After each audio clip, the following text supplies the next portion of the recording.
Baik, Assalamualaikum warahmatullahi wabarakatuh. Di sini saya akan menjelaskan mengenai efisiensi produksi tanaman jagung di Desa Bungkuk, Kecamatan Marga Sekampung, Kabupaten Lampung Timur.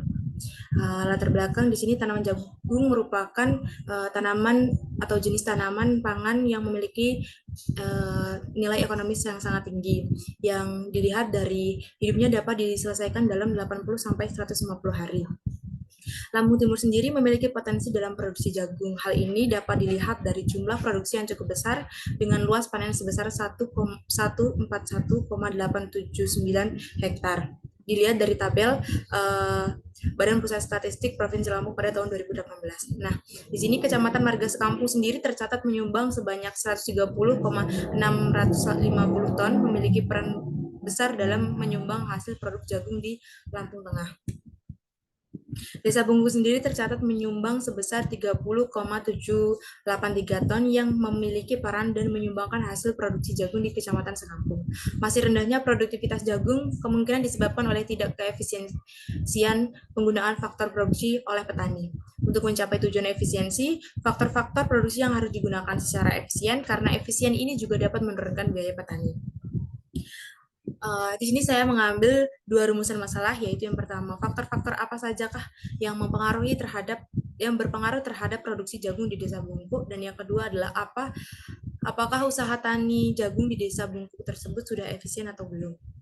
Tujuannya yaitu menganalisis faktor-faktor produksi jagung di Desa Bungkuk dan menganalisis efisiensi produksi jagung di Desa Bungkuk.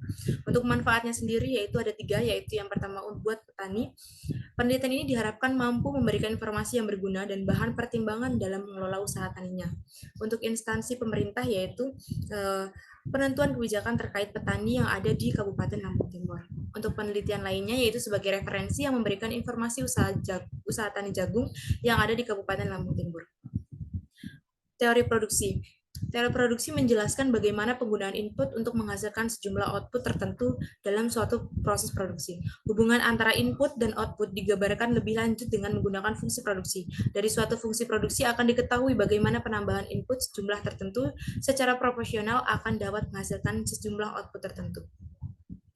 Usaha tani jagung. Tanaman jagung termasuk dalam spesies Zimys, famili Poaceae, ordo Poles, dan kelas Liliopsida atau monokotil.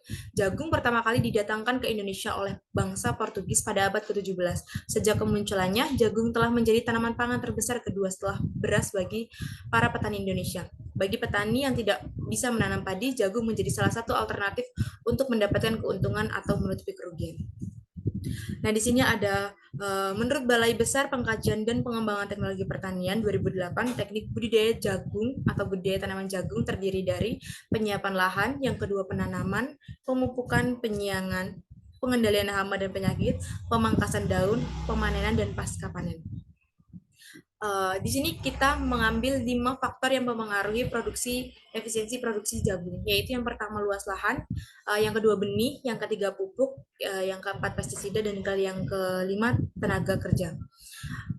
Metode penelitiannya, waktu dan tempat penelitian ini dilakukan di Desa Bungku, Kecamatan Sekampung, Kabupaten Lampung Timur, yang merupakan salah satu daerah yang berpotensi usaha tani jagung. Pelaksanaan akan dilakukan pada bulan April sampai dengan bulan Agustus 2024. Metode pengumpulan datanya ada 3, yaitu wawancara, observasi, dan kuesioner. Untuk kita menggunakan analisis faktor COP12 dan menggunakan asumsi klasik. Populasi dan sampel. Populasi merupakan penelitian seluruh bagian penelitian petani yang memiliki usaha tani jagung yang berada di Desa Bungkuk. Untuk sampelnya yaitu yang digunakan adalah metode purpose sampling di Desa Bungkuk, Kecamatan Marga Sekampung.